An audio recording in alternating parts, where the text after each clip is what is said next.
I fixed my glasses on the bridge of my nose and looked at my watch. 7 in the morning. The time when my big Victorian house on the outskirts of Milwaukee belongs only to me. Tesla and Pierce usually sleep in until 9 or even 10, a luxury people without real jobs can afford. I pressed my lips together, stirring my tea with a spoon. For 50 years I'd been waking up at 6, and even after retirement the habit hadn't gone away. Mornings are the only time I can sit in my chair by the window overlooking the garden and watch the cardinals fly to the feeder. This feeder Robert put up a month before he died. 5 years have passed, and I still remember him standing on the stepladder and me holding the bottom, even though he assured me he could do it himself. "Maeve, I'm not that old yet," he'd say, using a nickname he'd given me when I was young. I sipped my tea and sighed. After 52 years of marriage, the silence in the house is sometimes deafening. That's why 5 years ago I'd suggested Tesla and Pierce move in with me. Not because of the old house, which does require constant attention. Not because of financial hardship, my pension as a forensic scientist allows me to live decently. It's the quiet. Only now I realize I made a mistake. I set the cup down and pick up the newspaper, which I still subscribe to out of old habit, even though Tesla calls it a relic of the past. "Mom, who reads paper newspapers nowadays? All the news is on your phone." But I love the feel of rustling pages, the smell of printing ink, the little joys that the young don't understand. I was about to turn the page when my gaze fell on an old photograph on the mantelpiece.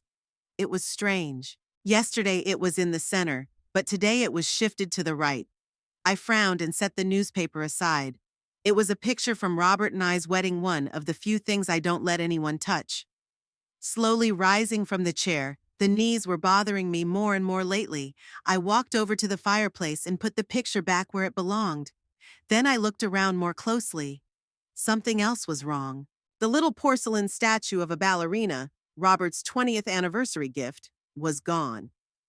"Looking for something, Mom?" I flinched. Tesla stood in the doorway, wrapped in a brightly colored robe with a cup of coffee in her hands. Her dark hair, with a streak of gray that she stubbornly refuses to cover, was gathered into a careless bun.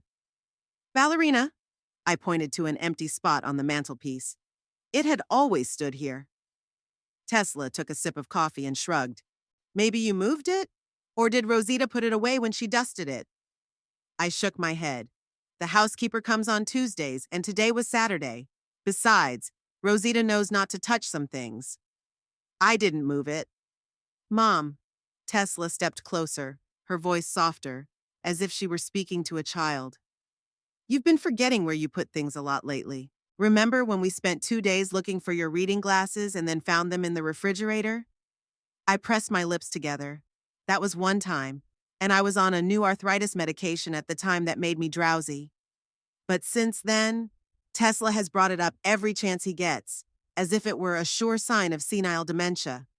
"My memory is perfectly fine," I retorted. "The ballerina was here last night when I went to bed." "Okay." Tesla raised her free hand conciliatorily. "Let's look for her together after breakfast." I nodded, though I was sure I hadn't moved the statue anywhere. Something was going on in my house, and it was disturbing. Breakfast passed, as usual, in tense silence. Pierce was reading something on his phone, occasionally humming or smiling at the screen. His long, thin fingers, of which he was so proud, tapped the tabletop to the beat of some tune only he could hear. With his long hair in a ponytail and his unshaven face, he looked more like a teenager than a man of 34. I looked at my daughter.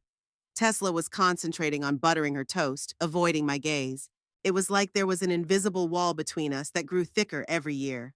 We were close once, but then she left to study art, met Pierce, and everything changed.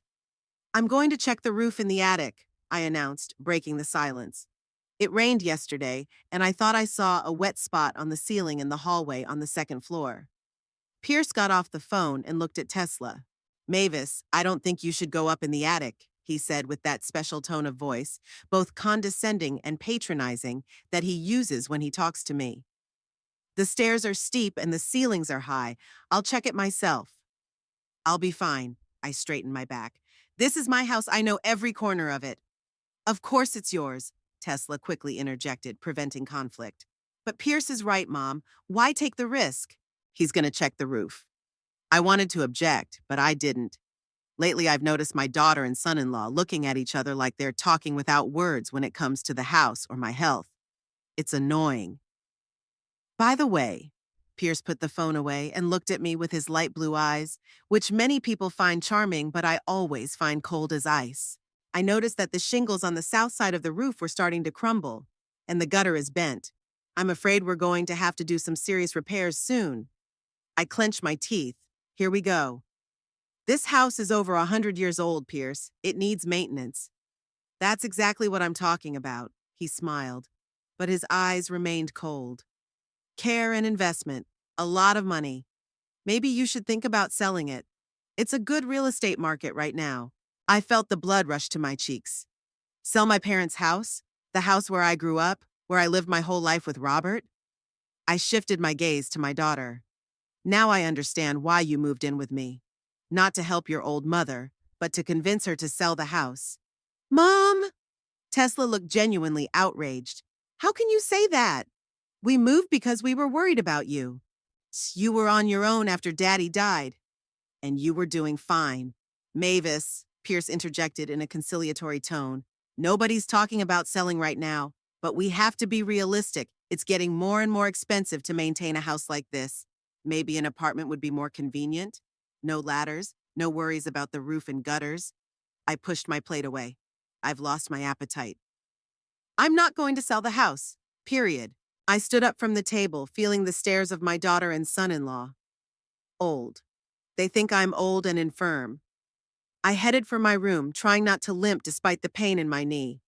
I won't give them a reason to. In my room, the first thing I did was go to my jewelry box.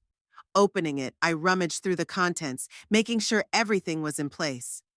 Robert's engagement ring, the one I'd worn on a chain since his death. The pearl earrings my mother gave me. The amethyst brooch. It was gone. I sank to the edge of the bed, feeling my heart pounding in my chest. I distinctly remembered the brooch had been here last week when I'd gotten pearls for dinner with my friend Edith. First the ballerina, now the brooch. What's going on? You're getting paranoid, Maeve, I said to myself. Maybe I'd just forgotten I'd worn the brooch recently and put it somewhere else. Or Tesla borrowed it, though she usually asks permission. I stood up and walked over to the window. This side of the house overlooks a backyard with a huge elm tree that's been here for as long as I can remember. I used to swing on the swing my dad hung on its lower branch. Tesla loved that swing as a child, too. I wonder when things changed. When did my sweet, caring daughter turn into this aloof woman with a perpetually concerned face? Maybe when she met Pierce. Or even earlier, when she left for college and realized the world was bigger than a quiet Milwaukee suburb. I sigh and turn away from the window. There was a picture on the dressing table, a picture of Robert and me against the backdrop of Niagara Falls, our last vacation together. I reached out to pick up the frame and noticed the traces of dust on my fingers. It was strange. I always keep my room in perfect order, and Rosita came in on Tuesday. I examined the shelves more closely. Some items had a thin layer of dust on them, but others didn't, as if someone had moved them around and put them in different places. I looked around the room slowly, checking every corner. Things were in their proper places, but something was subtly different. It was as if a stranger had been here, touching my things, disturbing the order I'd kept for years. I closed the door and walked over to the bed. Kneeling down, writhing in pain, I lifted the covers and looked under the bed. There, in the farthest corner, was a tin box of cookies, my private stash that even Tesla didn't know about. I pulled the box out and opened it. Inside were several envelopes of cash. I'd never fully trusted banks, the deeds to the house, and the will I'd drawn up after Robert's death. Everything was in place. I exhaled a sigh of relief and returned the box under the bed. Maybe I really am becoming forgetful. The rest of the day went by with the usual Saturday chores. Tesla retired to her studio in the attic, where she says she's working on a new series of paintings for an upcoming exhibition, though I doubt the exhibition will ever happen. Pierce closed herself off in a basement-turned music studio, from which came the muffled sounds of a guitar. I was on my own, and that suited me fine. I went down to the garden, grabbing my garden shears and gloves. Working in the garden is always soothing, a way to organize my thoughts. I worked on the roses that needed pruning, methodically removing wilted flowers and dry branches. This had a special meaning, to remove everything unnecessary and sick, so that in the spring, the plant will bloom with new vigor. Just like in life, I thought. Sometimes you have to cut away everything that gets in the way of growth. I didn't hear footsteps and flinched when Pierce's voice came over my ear. Beautiful day for gardening. I straightened, taking off my gloves. Yes, it is, I replied dryly. Pierce smiled his usual rehearsed smile. Tesla said you lost some kind of statue? A ballerina, a porcelain one. It was on the mantelpiece. Oh, that one. Pierce nodded. Maybe it was accidentally touched when you were cleaning? This house is full of things. It's easy to move or drop things. I pressed my lips together. There was a familiar undertone to his words. Too much stuff, too old a house, too many problems.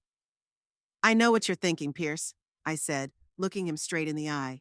You think this house is a burden, that it costs too much to maintain, that it would be better if you sold it and I moved somewhere smaller. Pierce didn't look away, but his smile became strained. I'm only thinking of your comfort, Mavis. This house needs constant attention. You're not getting any younger, and the stairs and the gardening can all become too burdensome. I'm doing just fine, I said, and I'll be doing fine for years to come. Pierce raised his hands in a conciliatory gesture. Of course, I'm just suggesting we think about the future. Planning never hurts, does it? I answered nothing, turning back to the roses. I could feel Pierce still standing behind me, watching me. Finally, he sighed. Dinner will be at 7. Tesla's making her lasagna. I nodded without turning around. When Pierce's footsteps subsided, I let my shoulders slump. Something is going on in my house. Something I don't understand, but it's unsettling. The missing things, the strange conversations, the looks Tesla and Pierce exchange when they think I don't notice. You're not getting any younger. Pierce's words echoed in my head. Of course I know that. 68 isn't the age to pretend to be young, but I'm not the helpless old woman they seem to want me to be. I finished the roses and straightened up, ignoring the pain in my lower back. I need a plan. Perhaps I should call Edith, my longtime friend, or even consult a lawyer about the will. One thing I know for sure, I'm not going to let anyone kick me out of my own home. For the next few days, I watched Tesla and Pierce with rapt attention.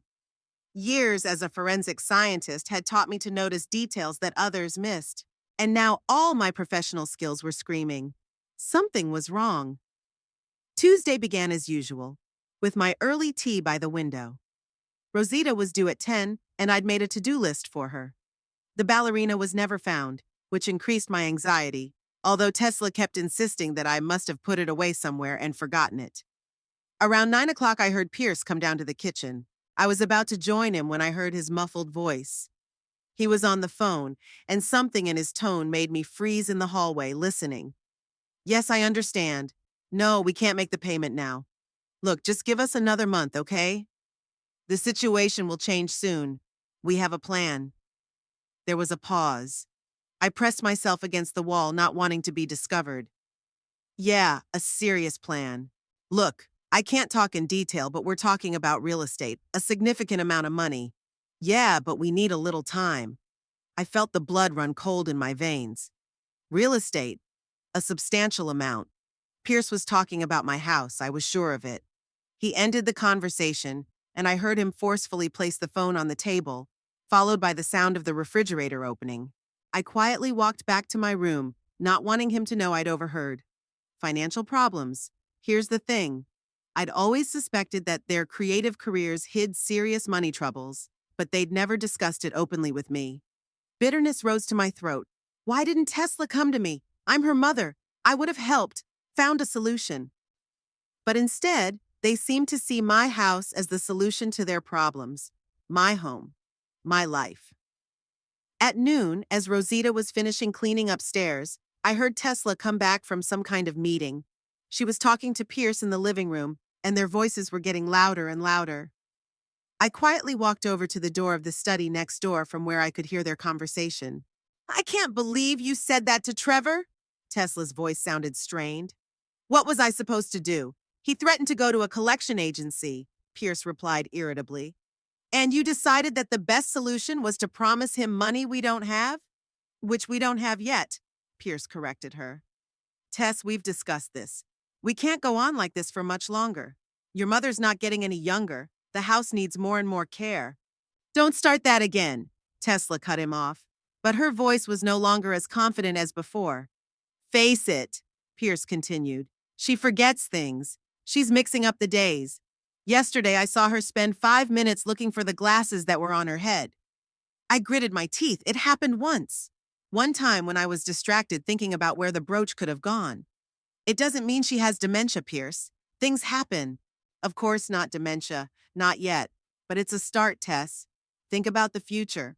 What's a year from now? 3 years from now? Will you be able to look after her when she can't walk up the stairs on her own or when she forgets to turn off the stove? There was silence. I imagined my daughter struggling with herself, with guilt and practical considerations. I saw a place, Tesla finally said so quietly I could barely hear. Sun terraces, it looks not so bad. My heart clenched. A nursing home. They really want to send me to a nursing home.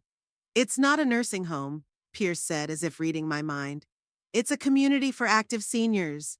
Apartments, pool, cultural programs. She'll love it. I'm not sure. Tess, Pierce's voice became softer, more persuasive. We can't go on like this. Our loans, your career, my music, everything's at a standstill. We're living like teenagers in our parents' house, having to ask permission for every move. It's not normal.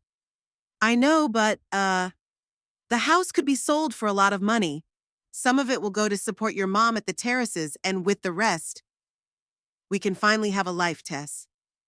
No debt, without the constant fear of calls from the bank. Maybe even a real studio where you can work to your full potential. I could barely keep from bursting into the room. How dare he? How dare he make plans for my house, for my life? Mom will never say yes, Tesla said after a long pause. If the offer comes from you, she will. You're her daughter. She trusts you. I heard Tesla's bitter laugh. Trusts me? We barely even have a real conversation. She's always been closer to her father, and I've been, a disappointment. Those words were like a blow. Does my daughter really feel that way? Yes, we've had our disagreements, especially when she decided to drop out of college for an art career, but disappointment? Never. I've always been proud of her stubbornness, her determination to get her own way, even if I didn't always realize it. Nevertheless, Pierce insisted, if you explain to her that you're concerned for her safety, for her health, that you want a better life for her, I don't know, Pierce. It just seems, wrong. What's wrong with giving an old person a comfortable old age? No stairs, no gardening in the sun, on-site medical care? We're doing her a favor. I heard Tesla get up and start pacing the room. I need to think about it. This is a serious step. Of course, Pierce agreed. No one's rushing it. But the banks are, Tess. And the debt collectors. And I don't know how much longer I can keep blowing them off. I quietly backed away from the door and went back to my room. I needed to process what I'd heard. Everything was becoming clear. The missing items, the hints about selling the house, the sudden concern for my health and safety. They wanted to get rid of me to solve their financial problems. I went to the window and stared out at my garden. Every plant here had been planted by me or Robert. Every corner held memories. This is where Tesla took her first steps. This is where Robert and I celebrated 40 years together. This is where I buried some of his ashes, under the rosebush he loves so much. And now they want to sell it all, turn it into numbers in a bank account. That evening, as we ate dinner, I watched my daughter and son-in-law closely. Tesla was unusually quiet, avoiding my gaze. Pierce, on the contrary, was animated, talking about his new musical project with an enthusiasm I hadn't seen in months. It was as if he could taste the freedom that awaited him after they got rid of the old woman.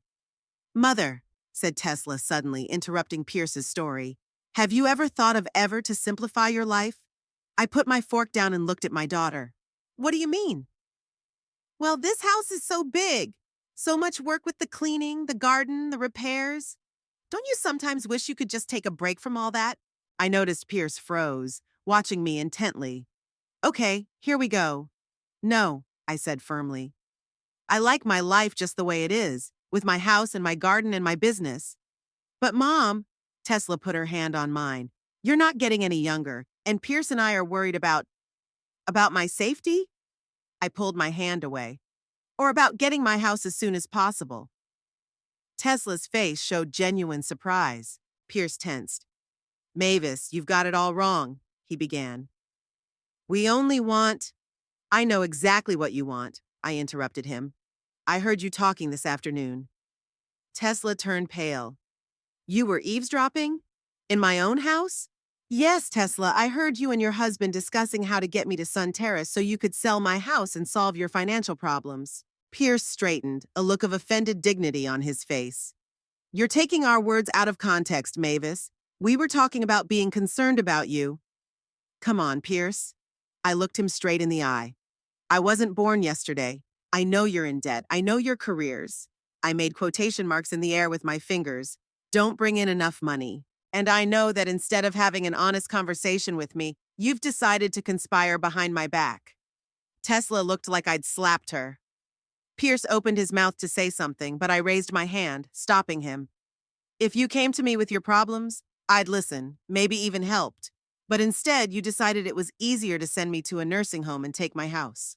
Mom, that's not true, Tesla finally found her voice. We're really worried about you. You've become forgetful. Things are going missing. Things don't go missing, Tesla. They're being taken. There was a heavy silence for a moment. Tesla and Pierce looked at each other. What do you mean? Tesla asked cautiously. The ballerina, an amethyst brooch, a silver picture frame from Venice. None of these things were lost. Someone had taken them. I looked right at Pierce, and I think we all know who. Pierce jumped up, his face contorted with anger. You're accusing me of stealing? This is out of line, Mavis. Pierce, sit down. Tesla's voice sounded tired. Mom, do you seriously think Pierce is stealing your stuff? Why? I shrugged. To sell, to pawn. I don't know how far your financial problems have gotten. Or maybe just to make me think I'm losing my mind. To make it easier to convince me that I need help. That's absurd. Pierce was still standing, his fists clenched. I'm not going to listen to this. Then leave, I replied calmly. This is my house, and I decide who lives here. Pierce shifted his gaze to Tesla, as if expecting support, but she remained silent, staring at her plate. With a curse, he stormed out of the dining room, slamming the door so hard that the pictures on the wall shook. Tesla and I were left alone. I waited to see what she would say, defending her husband, but she remained silent. I saw her shoulders shake and realized she was holding back tears. Why? She finally asked. Why do you always expect the worst from me? Why can't you at least assume that we really care about you? I sighed, feeling suddenly tired. Tesla, I know you're having money problems. I know you and Pierce have discussed selling my house. I heard it with my own ears. How can I trust your concern after that? Tesla looked up at me with reddened eyes. Yes, we're having money problems. Yes, Pierce talked about selling the house, but that doesn't mean we're not worried about you. One doesn't exclude the other. I shook my head. Do you really believe I'd be better off at Sun Terrace than in my own home? Tesla looked away. I don't know, Mom. Sometimes I see how hard it is for you to climb the stairs, how you wrinkle your nose in pain as you work in the garden, how you forget where you put things. I'm getting old, Tesla. That's normal. My knees hurt, and sometimes I forget little things. But my mind is clear and I'm doing just fine. I don't need to be rescued. Tesla answered nothing, and we finished dinner in heavy silence. Later, as I lay in bed, I could hear their muffled voices in their bedroom through the wall. They were arguing, and though I couldn't make out the words, the tone was clear enough. Pierce was angry, Tesla was defensive. The name Trevor came up a few times. Apparently one of their creditors. I thought about what to do next. Open confrontation was probably a mistake. They'd be more careful now, but at least I'd let them know I wasn't as blind and stupid as they thought. In the morning, I woke with the first rays of the sun and lay there for a while, gathering my thoughts. Then I got up, dressed, and quietly left the house. It was about 6 in the morning. The streets of Milwaukee were just starting to wake up. I walked the 3 blocks to the bus stop and took the first bus going downtown. I was on my way to see my lawyer, Gerald Brighton, who had handled my cases for the past 20 years. Luckily, his office opened early and he always had time for old clients. Mavis, he greeted me with a genuine smile. What a pleasant surprise. Come on in and have a seat. I settled into the leather chair across from his desk and got right to the point. I need to change my will, Gerald, and I want to know what my options are to protect myself from attempts to have me declared incompetent. Gerald's smile changed to a concerned expression. What's going on, Mavis? And I told him everything. The overheard conversations, the missing things, Pierce's plans, and Tesla's hesitation about my fears that they might try to declare me incompetent to gain control of the house. Gerald listened intently, occasionally making notes. When I finished, he leaned back in his chair and was silent for a while, pondering the situation. The first thing we'll do, he finally said, is change your will. If you want, we can include a stipulation that the house cannot be sold for a certain period after your death, or set up a trust to manage it according to your wishes. I nodded, feeling somewhat relieved. What about trying to put me in a nursing home against my will? As long as you're of sound mind, no one can do that, Gerald assured me. But just in case, we can prepare a medical power of attorney and care instructions that clearly state your wishes. I also recommend that you undergo a full medical examination now to document your current state of health. We spent almost 2 hours discussing various legal issues and possibilities. When I left Gerald's office, I had an appointment with his legal team the following week to complete all the necessary paperwork. On my way home, I stopped by to see Edith, an old friend of mine whom I had known since my school days. She worked in social services until her retirement and could give me some useful advice. Maeve, darling. Edith hugged me as I stepped into her cozy apartment. You look worried. What's the matter? I told my story again, and Edith listened with the same attention as Gerald, but with more emotional involvement. When I had finished, she squeezed my hands tightly. Listen to me, Maeve. You have every right to stay in your house as long as you want. No one can force you to move against your will as long as you're capable of making your own decisions. But what if they try to prove that I'm not? I asked, voicing my biggest fear. That I'm forgetful? That I'm getting dementia? Edith shook her head. For that, they would need a doctor's report, a court hearing. It's not as easy as they show in the movies. And I can see you're perfectly fine, Maeve. Forgetfulness is normal at our age. It doesn't mean you can't make decisions about your life. After my visit with Edith, I felt stronger. I knew my rights. I knew the law was on my side. And I was ready to fight. When I got home, I found Tesla and Pierce gone. On the kitchen table was a note from my daughter. Gone on business. We'll be back for dinner.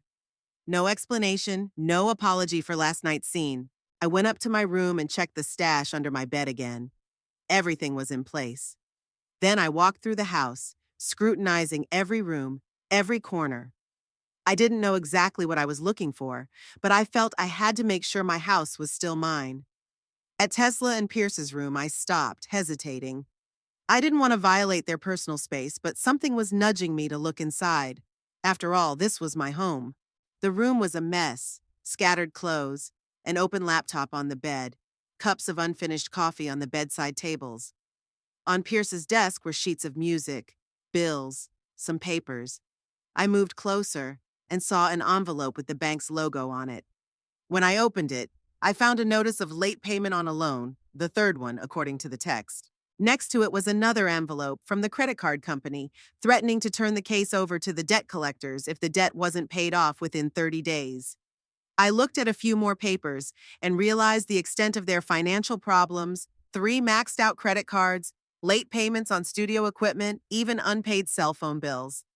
They were up to their eyeballs in debt, and it looked like my house was really their only hope of getting out of this hole. I carefully put the papers back where they belonged and continued looking around. On Tesla's dressing table was a stack of brochures.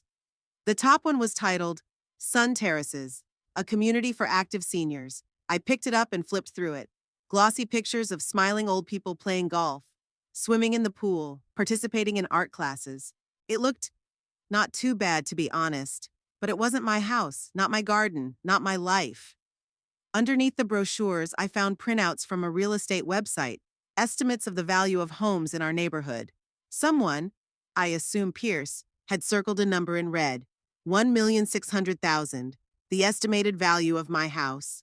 I put the brochures and printouts back down, trying to leave everything as it was. As I left the room, I noticed something familiar on the top shelf of the closet. Looking closer, I recognized my porcelain ballerina, neatly placed between the shoeboxes. So it was theft after all. Not forgetfulness, not memory loss. They really were stealing my stuff to make me question my sanity. Classic gaslighting, as they call it nowadays. I left the ballerina in place. Let them think their plan was working. Back in my room, I sat by the window and stared out at the garden for a long time, thinking about my strategy. So far, I'd acted reactively, responding to their moves. Time to take the initiative. I pulled out my phone and texted a quick message to Gerald. Can we meet tomorrow? There are additional questions. His reply came almost instantly. Sure, Mavis. 10 o'clock in the morning? I confirmed the meeting and began to make a list of what needed to be done. Protect my assets. Do a health check. Document missing items. Install cameras. That last thought made me chuckle bitterly. What had it come to? I was considering installing surveillance cameras to catch my own daughter and son-in-law stealing. But I wasn't going to give up without a fight. This is my home, my life, and no one, not even my own daughter, was going to take it from me. A week passed after the meeting with the lawyer, and the tension in the house became almost palpable. Tesla and I barely spoke, only the essentials, like two strangers forced to share the same space. Pierce avoided me altogether, leaving early and returning late. I could hear them whispering in my room at night, but I couldn't make out the words. Gerald prepared all the paperwork, and I signed a new will that clearly stipulated the terms of the inheritance of the house. Tesla was still my primary heir, but the house could not be sold for 10 years after my death. This was my little revenge. Even if they got their way, they would have to wait. I also had a full medical examination, which confirmed that despite the usual age-related problems, my mind was in great shape. On Wednesday night, I took sleeping pills. Insomnia had been plaguing me for the last few days, and I needed a good night's sleep before meeting Edith. The pills worked quickly, and I fell into a deep sleep. I don't know what woke me up in the middle of the night. Maybe the creak of a floorboard or the muffled sound of voices. The clock on the bedside table read 2 hours and 17 minutes. As I lay there listening to the night sounds of the house, I recognized quiet voices coming from downstairs. Tesla and Pierce must have been asleep. Their room was at the other end of the hallway. I crawled carefully out of bed and put on my robe and slippers. The remnants of the sleeping pill made my movements a little clumsy, but my mind was clear. I opened the door quietly and listened. The voices were definitely coming from the first floor, from the kitchen. Trying to tread quietly, I headed for the stairs. The old floorboards creaked treacherously under my feet, but the voices were still there. The people talking were too absorbed in the conversation to hear. I walked slowly down the stairs, staying close to the wall where the boards creaked less. In the semi-darkness of the hall, I stopped, pressing myself against the wall next to the door to the kitchen, which was ajar. No lights were on, but the moonlight streaming in through the large kitchen window created enough illumination to distinguish the two figures sitting at the table. Tomorrow or never. Pierce's voice sounded insistent, though muffled. Trevor had given us one last extension. Another week. And they'll turn the case over to the debt collectors. I know, Tesla replied, and I heard tiredness in her voice and something else. Humility? But we can't just... It seems so cruel. Cruel? Pierce snorted. Tess, we're talking about a place that costs 3 times what we can afford. Professional caregivers, round-the-clock medical care. We're doing her a favor. I covered my mouth with my hand to hold back an exclamation of outrage. They were talking about me again, about sending me to a nursing home. But she loves that house so much. Tesla's voice sounded uncertain. It's all she has left of Daddy. The house is just walls and a roof, Pierce said in that special tone he used when he was trying to convince someone of something. Soft, judicious, a little patronizing. At her age, safety and health are more important. And here, ladders, constant gardening, no medical help around. What if she falls when we're not home? Silence. I imagined Tesla staring out the window, wrestling with herself, with her conscience. I know you're right, she finally said quietly. But I think we should be honest with her. Tell her about our problems, ask for help. Pierce interrupted her abruptly. So she can start lecturing us again about how irresponsible we are? About how we should have chosen real careers? No thanks. Besides, if she finds out the extent of our debts, she'll immediately realize why we really need a house. Maybe it's for the best. Tesla's voice was almost a whisper. Maybe we should just be honest. What do you think is going to happen? Pierce didn't hide his irritation. She'll agree to sell the house, give us the money to pay off our debts, and everyone will be happy? Do you believe that? Silence again. I held my breath, waiting for my daughter's answer. No, Tesla finally said bitterly. She'd rather burn the house down than let us sell it. Exactly. Pierce seemed to move closer. That's why we're doing what we have to do. Tomorrow we kick the old woman out, and we can finally have the house to ourselves. The words hit me like a slap in the face. Kick the old lady out, not talk to Mom, not offer to move. Kick her out, like a useless thing. I felt a cold sweat run down my back. Don't say that. I could hear the reproach in Tesla's voice. It's my mother, after all. I'm sorry. Pierce changed his tone to a softer one. I'm just tired of all this. The constant debts, the calls from debt collectors, the need to beat around the bush instead of living my own life. I know, Tesla sighed. I'm tired too. It's going to be okay, Pierce apparently took her hand. I've already made the arrangements. Sun Terraces will see her tomorrow. I showed them the results of her exam, and they think that with her condition, it's really best to keep her under observation. I froze. The test results? How did they have? I remembered that I kept medical records in my desk drawer, so they went through my stuff. Shouldn't she sign some papers? Tesla asked. A power of attorney for medical decisions can be signed by an immediate family member if there is reason to believe that the person is unable to make adequate decisions about their health. Pierce's voice had the confidence of a man who had studied the matter thoroughly. We have a list of missing items that she lost. There's the incident with the glasses in the refrigerator. There's the incident where she forgot to turn off the stove. I bit my lip to hold back an exclamation of outrage. I've only left the stove off once when Tesla called with the news that their exhibit was canceled, and I distracted myself to console her. It just seems wrong, Tesla sounded doubtful. To use a little thing like that to declare her incapacitated. We're not incapacitating her, Pierce said confidently. We're just putting her somewhere where she'll be better cared for than we can do here, where she'll be safer. And if she refuses to go? Then we'll go to the doctors I've already arranged. They'll confirm that she has early stages of dementia and needs specialized care. It's out of the question, Tess. Tomorrow she moves into the terraces and we start a new life. Goosebumps ran down my back. The hairs on the back of my neck stood up in terror and anger. They've thought of everything. They're ready to declare me crazy so they can have my house. I don't know, Pierce. Tesla was still hesitant. Maybe there's another way out. What's that? Pierce's voice became harder. Declare bankruptcy? Lose the house you're going to inherit? Or maybe you want to go back to being a supermarket cashier. We both know your painting doesn't make money, and neither does my music. There was a heavy pause. You shouldn't say that. Tesla's voice shook. We both believed in our art. We both thought that one day, Pierce repeated bitterly. Tess, we're not 20 years old anymore. It's time to face it. We're not going to be famous. We're not going to exhibit in galleries or play in big halls. We're just two losers with huge debts and no real prospects. I felt a prick of sympathy for my daughter. How painful it must be to hear those words from someone you love, from the person you shared dreams and hopes with. If you really feel that way, Tesla said quietly, then why are we even doing all this? Why do we keep going? Because we have a chance. Pierce perked up. A real chance to change everything.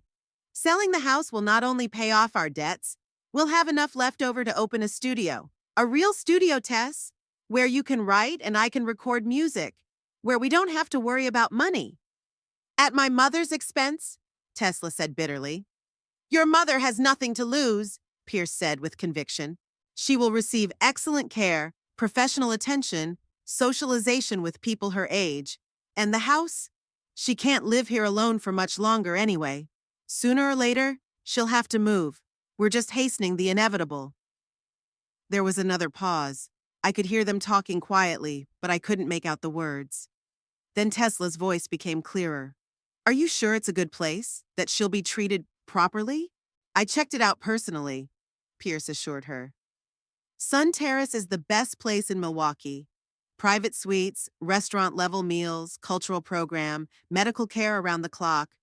There's even a small garden where she can tend to her flowers if she wants to. They talked about me like I was a child who needed to be put in a good daycare center, or a pet that they're getting a kennel for. And we'll visit her, Tesla added as if convincing herself. Regularly. We won't leave her there. Of course, Pierce agreed hastily, but I could hear the falseness in his voice. Every weekend if you want. Silence again. Then I heard Tesla sobbing softly. I feel awful, Pierce, like I'm betraying her. You're not betraying her, Pierce said softly but insistently. You care about her, and us, our future, the life we've always wanted. Sometimes you have to make hard decisions, Tess. You can't be a good daughter forever and still have a life. I heard Tesla take a deep breath, as if gathering her strength. Okay, she finally said. Let's do it, tomorrow. That's my girl. Pierce sounded satisfied.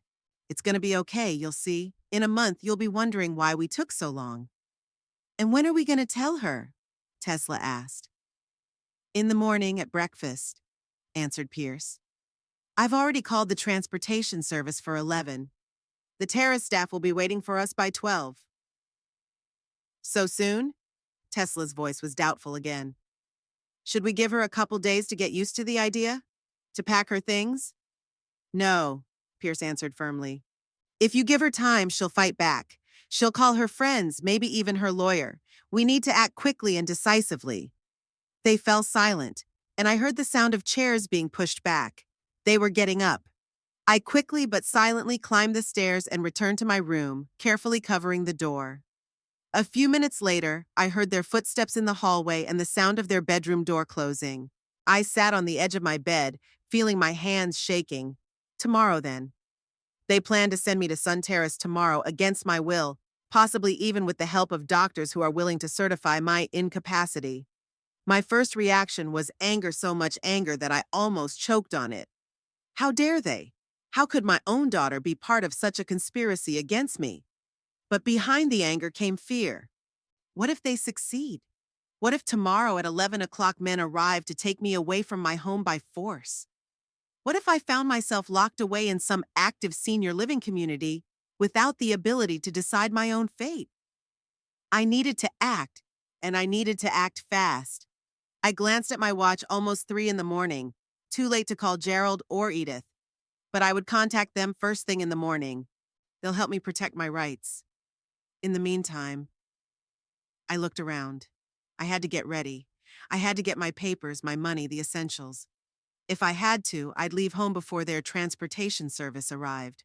I'd rather spend a few days in a hotel than let them lock me up in a nursing home. I pulled a tin box out from under the bed and opened it. The will, the deed to the house, a few $1,000s in cash, everything was there. I put the most important things into a small bag that I could grab quickly if needed. Then I pulled out my phone and texted Gerald, even though I knew he wouldn't read it until morning. Urgent. Tesla and Pierce are planning to send me to a nursing home tomorrow at 11, against my will. What can I do? After sending the message, I sat still for a while, trying to gather my thoughts. The shock of my daughter's betrayal was slowly giving way to cold determination. I will not give up without a fight. I will not let them control my life, my home, my future. I looked at the picture of Robert on my bedside table. My husband had always admired my fortitude, my ability to withstand hardship. Maeve, you're the strongest woman I know, he often said. And now I needed all that strength. I couldn't sleep. I spent the rest of the night making a plan of action. By 6 in the morning, when it started to get light outside my window, I knew what I was going to do. I wasn't going to let them win. I wasn't going to let them kick me out of my own home. After showering and dressing, I went down to the kitchen. Tesla and Pierce were still asleep, so I took the opportunity to eat breakfast alone and gather my thoughts. I had an important fight to fight today, and I had to be ready. At 7 o'clock, I heard back from Gerald. I'll be in the office by 8. Come immediately, we'll stop it. I smiled, feeling a surge of confidence. I had allies, I had a plan, and I had the determination to fight for my life, my home, my dignity. I wrote a short note that I left on the kitchen table. Gone on business. I'll be back for dinner. Let them think I knew nothing of their plans. Let them think they take me by surprise. Gerald's office was in an old brick building in downtown Milwaukee. Despite the early hour, he was already waiting for me, and his secretary Maria immediately ushered me into his office. Mavis. Gerald rose from his desk and shook my hand firmly. Despite his 67 years, he looked trim and energetic, with intelligent eyes behind thin-rimmed glasses. Tell me what's going on. I sank into the chair across from him and recounted everything I'd overheard the night before.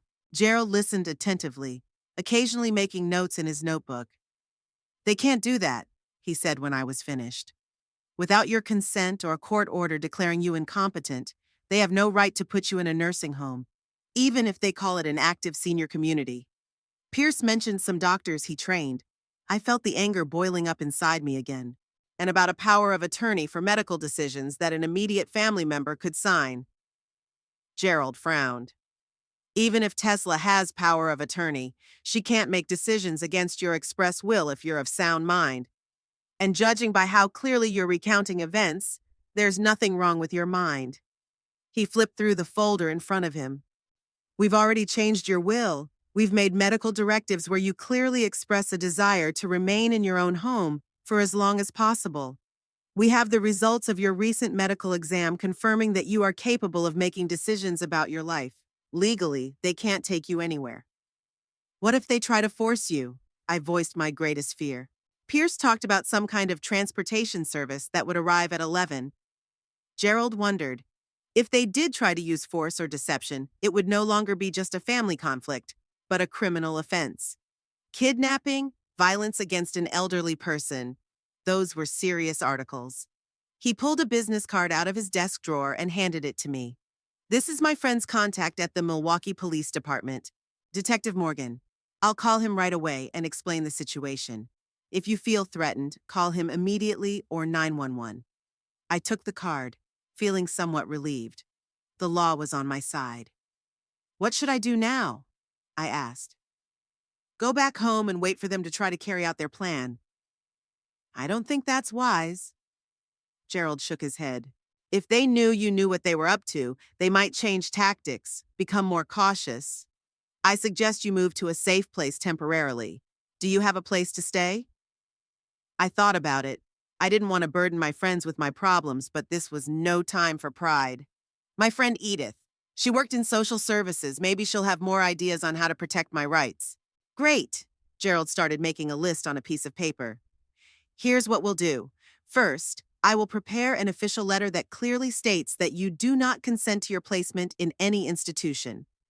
We'll also draft a warning to the Sun Terrace administration that they could be complicit in an illegal detention if they admit you without your explicit consent. He spoke quickly, in a businesslike manner, and I could feel my panic giving way to confidence. We had a plan. Then I would contact Detective Morgan, have him aware of the situation and ready to intervene if necessary. You'll go to Edith's and stay there for a few days. I'll keep you informed of any legal developments.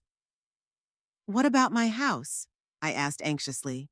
What if they think I've run away and use that as proof of my incapacity? We'll make provisions for that, Gerald assured me.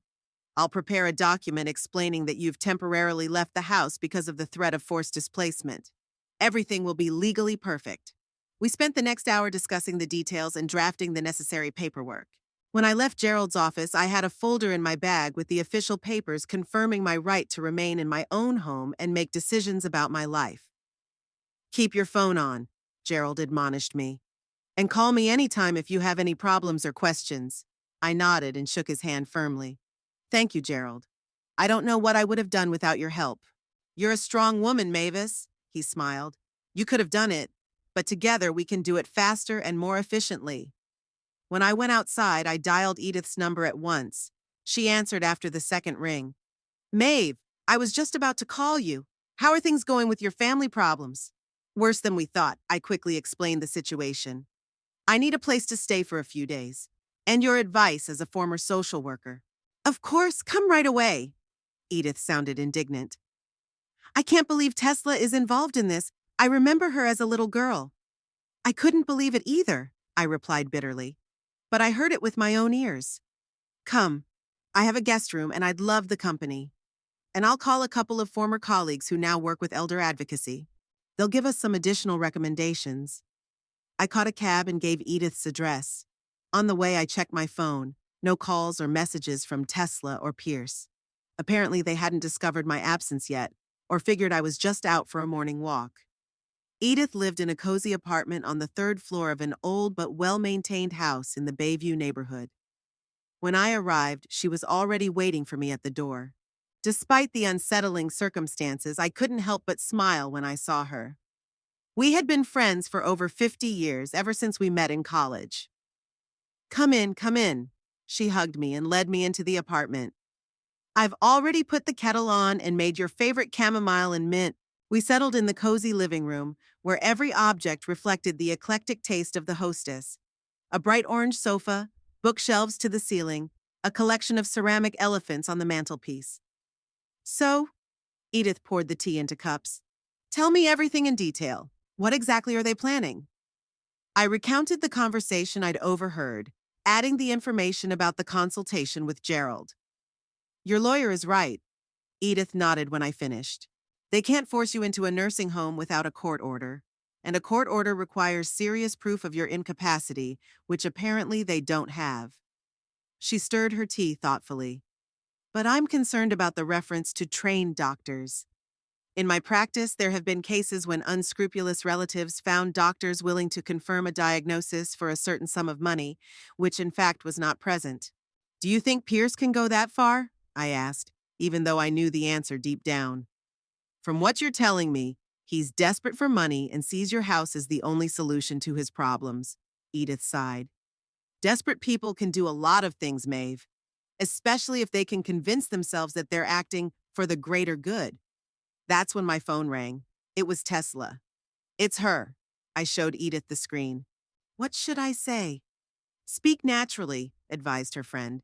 Don't show that you know what they're up to. Say you met me and decided to stay for a couple of days. I took a deep breath and answered the phone. Yes, Tesla? Mom, where are you? My daughter's voice sounded tense. Pierce and I are worried. You only left a short note. I'm at Edith's, I answered calmly. I thought I'd stay with her for a couple of days. It's been a long time and there's so much to discuss. There was a pause. I could almost see Tesla looking at Pierce, frantically rearranging their plans. But Mom, you didn't give us any advance warning. We were worried.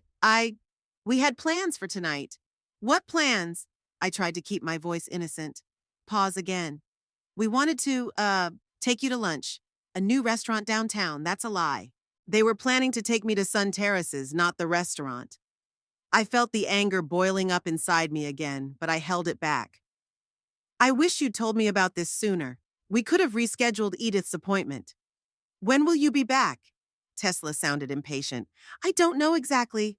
I deliberately left the answer vague. Maybe in a couple of days. Edith has so much news.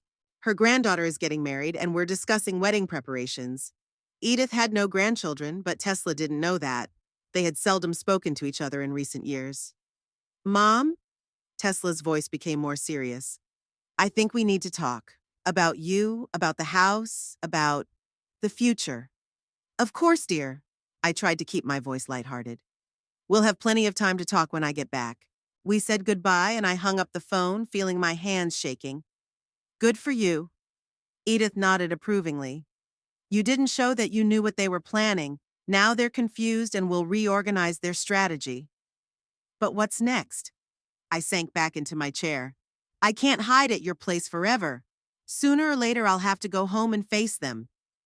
And you will, Edith said confidently, but prepared and protected, with legal support, with documents, with a plan of action. They don't expect you to resist, Maeve. They thought they'd take you by surprise, and now they're at a loss. At that moment, a message came from Gerald. Everything is ready. Paperwork's been sent to the Sun Terrace administration. Talk to Detective Morgan, he's aware of the situation. In the afternoon, Edith put me in touch via video link with her former colleague, Helen Johnston from Elderly Protective Services. An energetic, middle-aged woman with a practical outlook, she offered valuable advice. Documentation is important in these cases, she said as she looked at copies of the papers Gerald had prepared. And witnesses.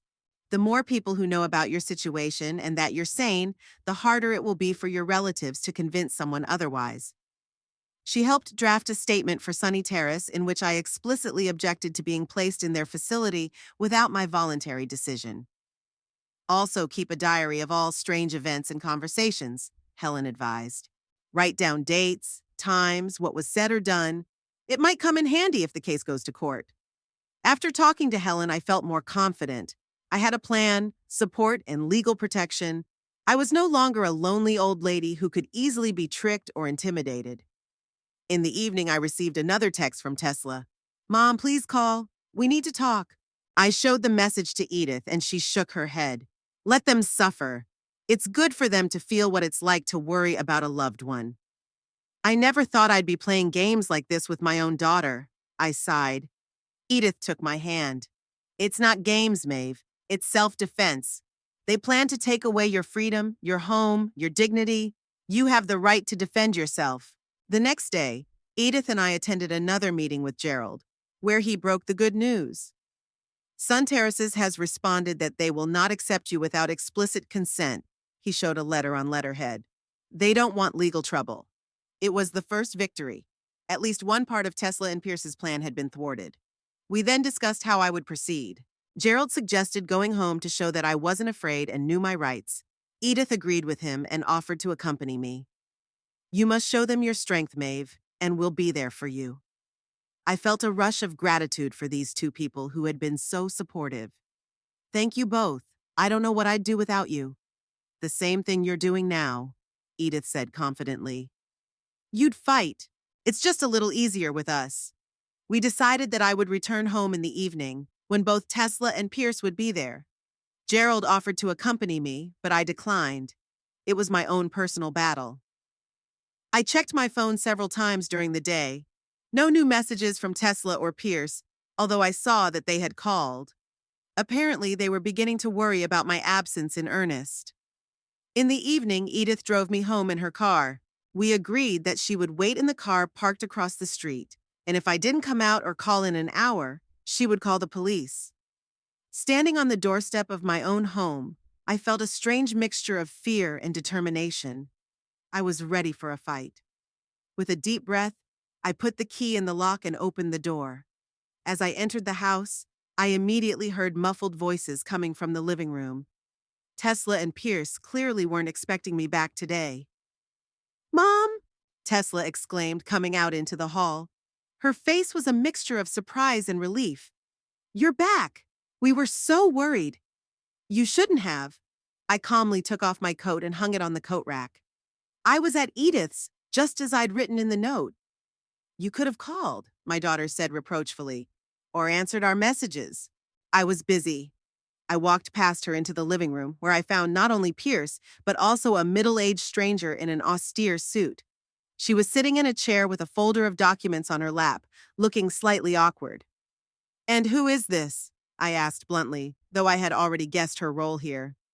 "Mavis." Pierce stepped up to meet me with a strained smile. "This is Lorraine Baxter from Sun Terrace. She's the placement counselor." So I was right then. Despite my absence and the warning sent by Gerald, they went ahead with their plan anyway. "Ms. Baxter," I nodded to the woman, "I assume you're here to assess whether I'm a fit for your establishment?" Lorraine looked confused.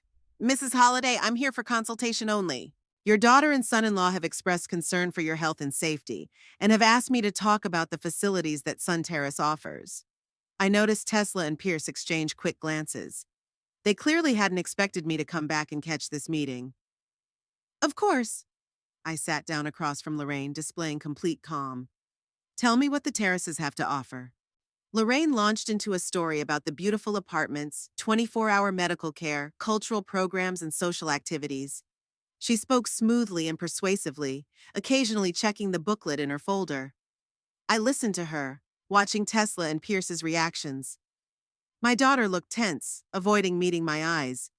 Pierce, on the other hand, nodded enthusiastically at Lorraine's every suggestion. And how much does all this splendor cost? I asked when she finished her presentation.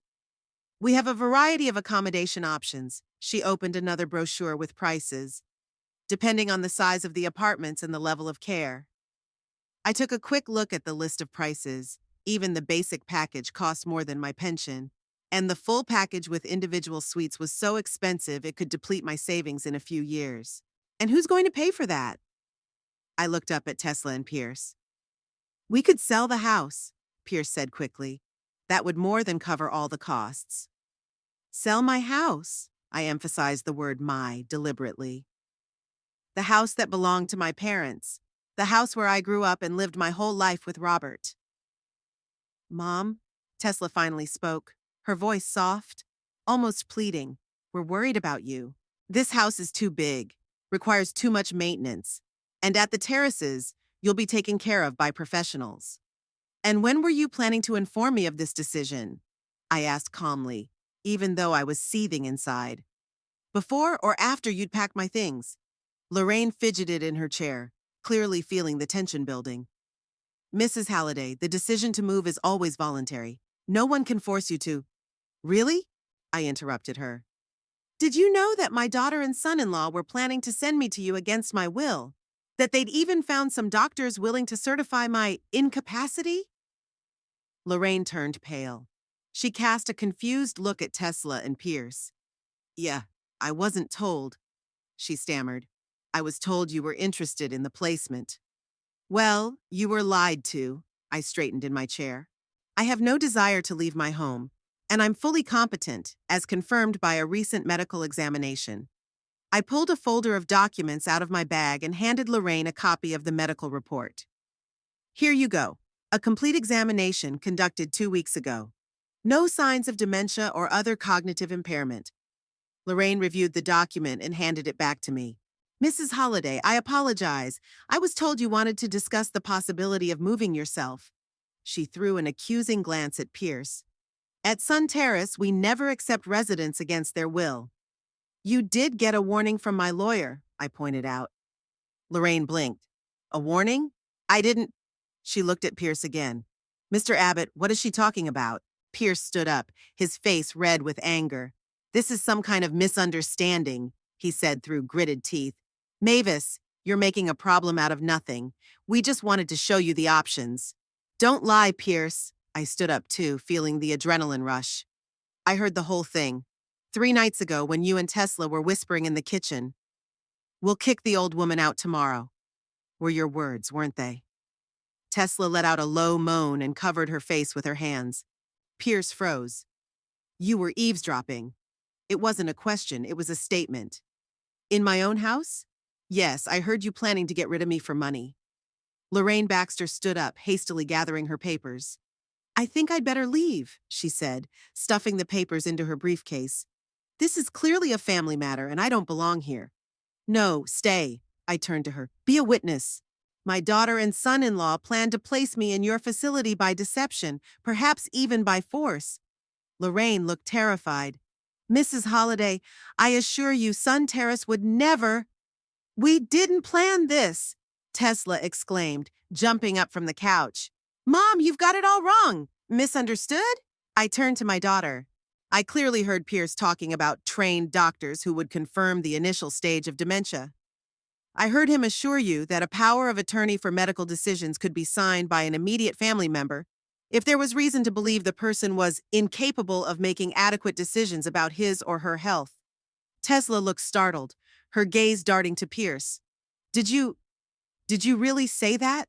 Pierce shrugged, not denying it. Dr. Reeves said your mother was showing signs of incipient dementia, forgetfulness, confusion about time, things going missing. He recommended specialized care. Dr. Reeves? I laughed without mirth.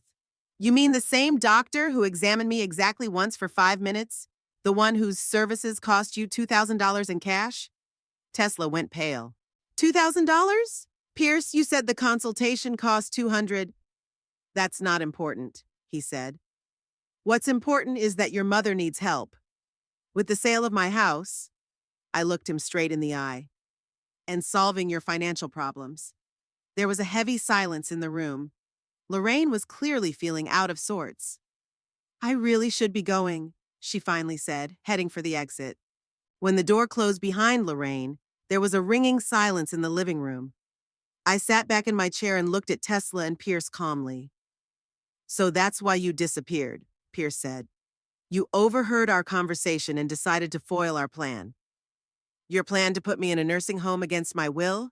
Yes, I decided to sabotage it. We meant well, Tesla interjected uncertainly. Better for who, Tesla? I looked her straight in the eye. Me? Or for you and Pierce, who are in debt? Tesla looked away. Pierce, on the other hand, was on the offensive.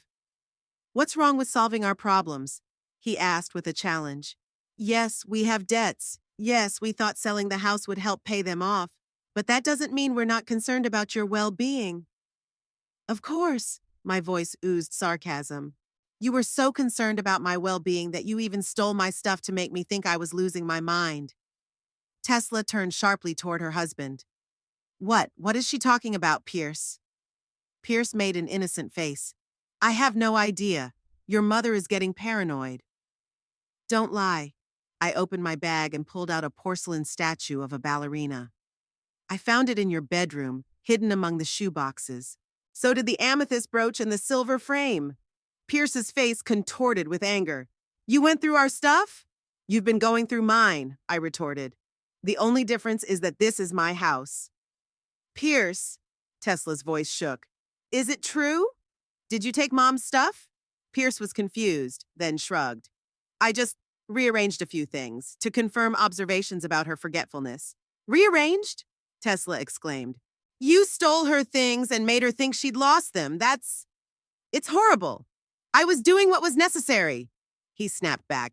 Someone had to take charge of the situation. You've seen her forget things. Remember the glasses in the refrigerator? That was one time, I put in calmly. When I was taking a new arthritis medication that caused drowsiness. Tesla looked shocked. What was all that for? If we needed money, we could talk to Mom honestly. Oh, sure, Pierce said venomously. And listen to another lecture about how we're not good with our finances? About how we need real jobs? I know your mother. She never approved of us. I sighed, feeling suddenly tired. You're wrong, Pierce. I've always believed in Tesla's talent. I just wanted her to have financial stability. As for you? I stopped talking. See? Pierce turned to Tesla. She never considered me worthy. She never believed I could succeed. Did you? I asked her bluntly. In 15 years, you've remained a musician playing in bars, while she gave up many ambitions to support yours. Mom, don't, Tesla said quietly. No, let her speak. Pierce spread his hands. Let her say everything she thinks of me. I looked at my daughter, seeing the pain in her eyes, and softened my tone. Tesla, I never wanted to interfere in your life, but I can't keep quiet when you plan to send me to a nursing home against my will to take possession of my home. Tesla slumped down on the couch, her shoulders slumped. I didn't know he was planning to do all this, she said quietly. All I knew was that we were having money problems, that the banks were threatening to seize it. Pierce said the only way out was to sell the house and that you'd need full-time care soon. And you believed that? Yeah, I don't know, she had tears in her eyes. You became forgetful. Things were going missing. I thought, she glanced at Pierce. I thought it was just natural age-related changes, which Pierce was helping by moving my stuff around. Tesla covered her face with her hands, her shoulders shaking with sobs. Why didn't you come to me with the truth? I asked. Why didn't you tell me about your financial problems? I would have helped. You would have judged, my daughter replied deafeningly. You're always judging. You always think you know better. Her words hit me harder than I expected. Was I really such a critical mother? I never wanted you to feel this way. I put my hand on her shoulder. I'm strict, yes, but I've always loved you and wanted the best for you. The best by your standards, she sobbed. Maybe, but I would never have come up with the idea of sending you somewhere against your will or stealing your things to make you question your sanity. Pierce snorted. Stop playing the saint. We all know you've been manipulating Tesla all her life. And when she chose her path, her passion me, you never missed a chance to show disapproval. Is that true? Tesla lifted a tear-stained face. I'm not perfect, I said. I may have been too demanding, but I never interfered with your choices. When you dropped out of college to pursue art, I spoke out, but I supported it. When you married Pierce, I arranged your wedding. And when you had nowhere else to go, I invited you to live here. Tesla nodded, acknowledging the truth. But Pierce is right about one thing, I continued. I've never fully approved of him. And for good reason, considering he was willing to send me to a nursing home against my will just to get the money. The morning after the confrontation was gray and rainy, as if the sky itself reflected the atmosphere in our house. I sat in the kitchen with a cup of tea, watching the raindrops drip down the window pane, and thought about what had happened yesterday. After Lorraine Baxter left, our family reunion continued for a few more hours. Tesla and Pierce and I opened up about years of accumulated resentments and grievances. Tesla was crying, Pierce was angry, I was trying to stay calm, even though I was seething with resentment. In the end, we went to our rooms without coming to a decision. I slept badly, waking at every rustle, fearing that Pierce might do something desperate. But the night passed quietly. Tesla walked into the kitchen, looking exhausted. Her eyes were red from crying, her hair carelessly gathered into a bundle. She poured herself a cup of coffee and sat down across from me. Good morning, she said quietly. Morning. I looked at her carefully. Did you sleep? She shook her head. Almost no. Pierce and I talked. I waited silently for her to continue, giving her a chance to collect her thoughts. Mom, she finally said, looking down into her cup.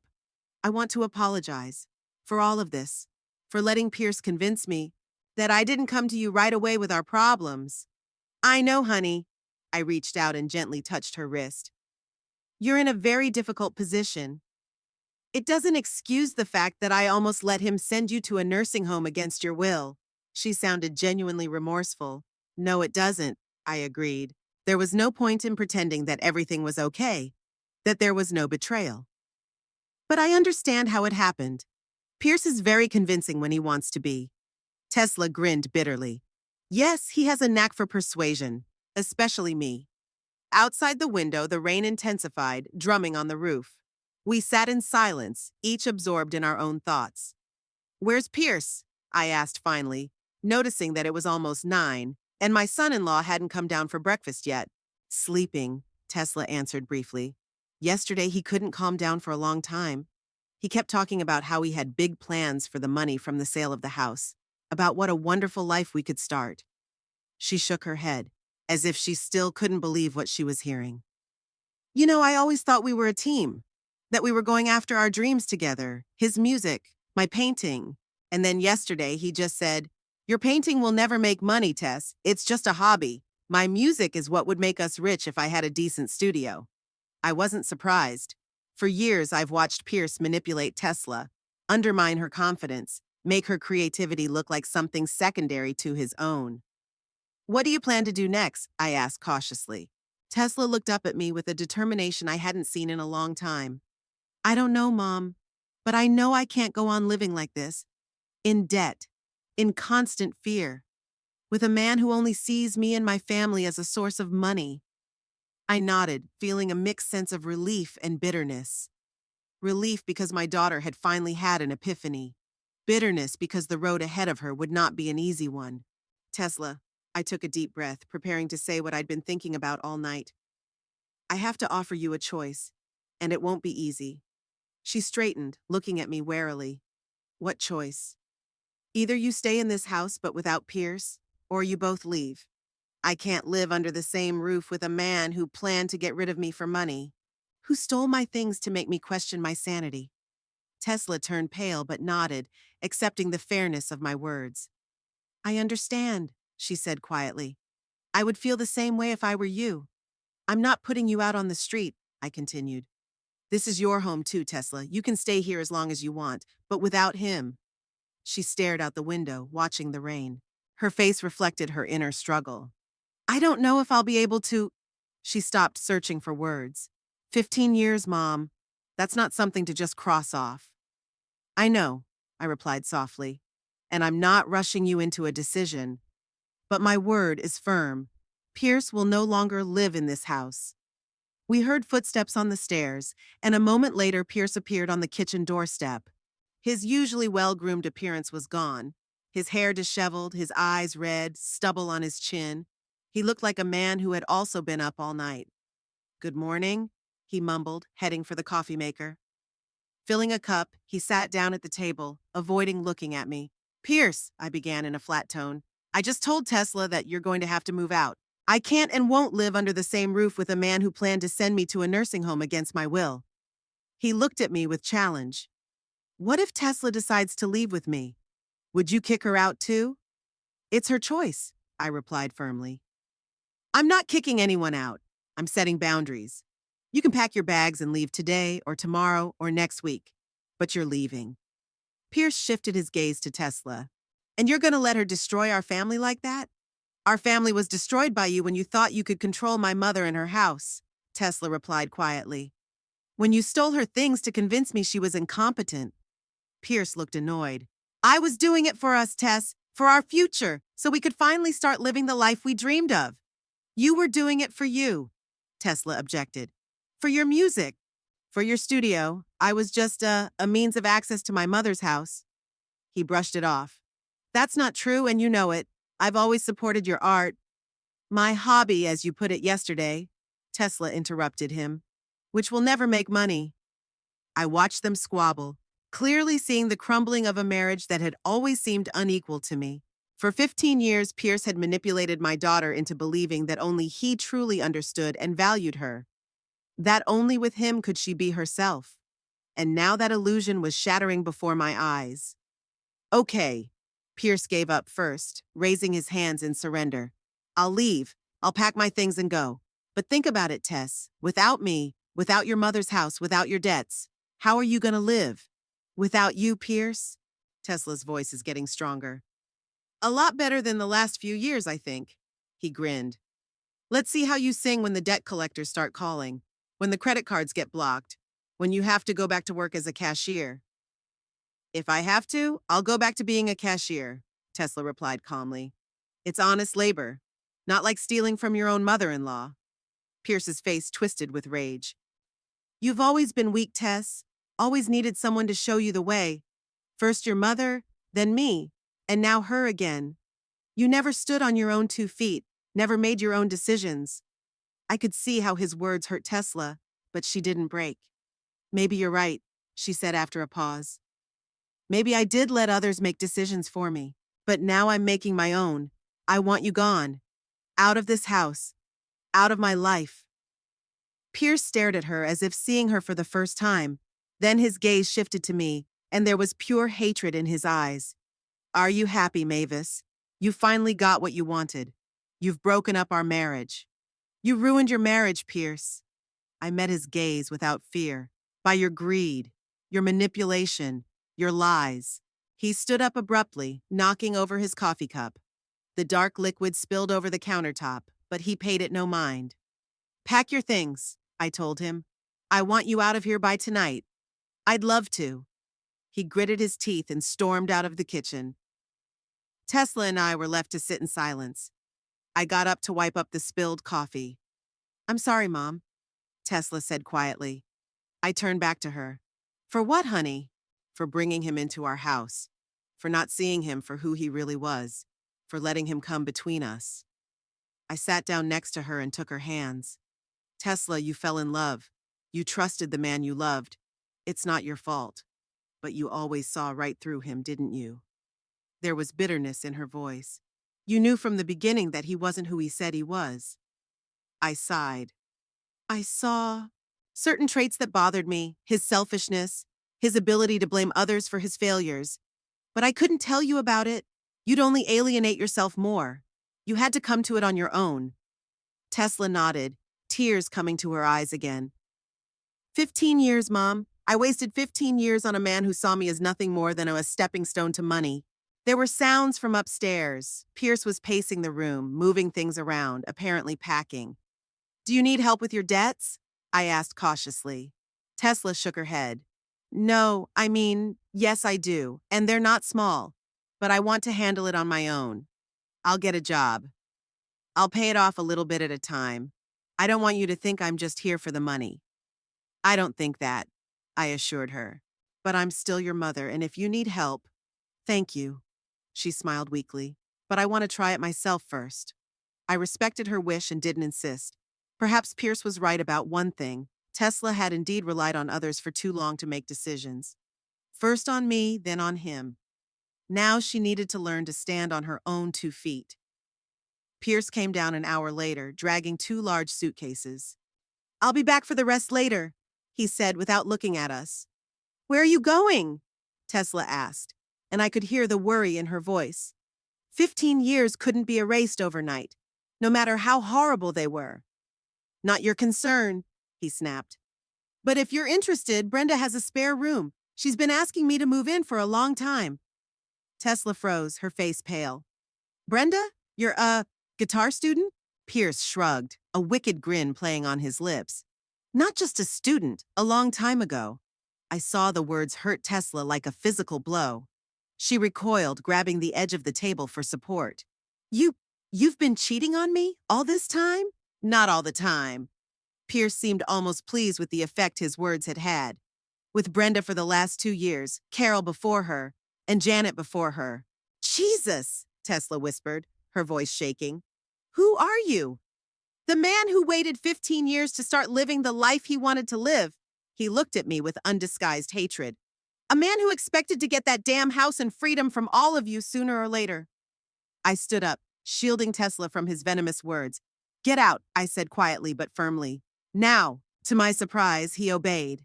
He picked up the suitcases and walked out, slamming the door so hard the glass shook. Tesla collapsed into a chair, wrapping her arms around her head. I'm such a fool, she whispered through her tears. Such a blind, stupid fool. I put my arm around her shoulders, letting her cry. No, darling, you just loved and believed. There's no shame in that. I couldn't see what was happening right under my nose, her voice trailed off. He was cheating on me, for years. Used me to get to your money, to get to your house. Tesla, I gently took her chin, forcing her to look me in the eye. You're not the first woman to have a man like that, and unfortunately you won't be the last. But you're stronger than you think. You'll get through this. She sobbed and nodded, trying to pull herself together. What are we going to do now, Mom? Live, I answered simply. Day by day, together. At that moment, the doorbell rang. We both flinched, not expecting visitors at such a time and in such a situation. I went to open it and found Edith on the doorstep, wrapped in a raincoat and holding an umbrella. Hello, Maeve, she said, shaking off the raindrops. I was worried. You didn't call after yesterday, so I thought I'd check to see if everything was okay. Come in, I smiled, glad to see her. We could use some companionship.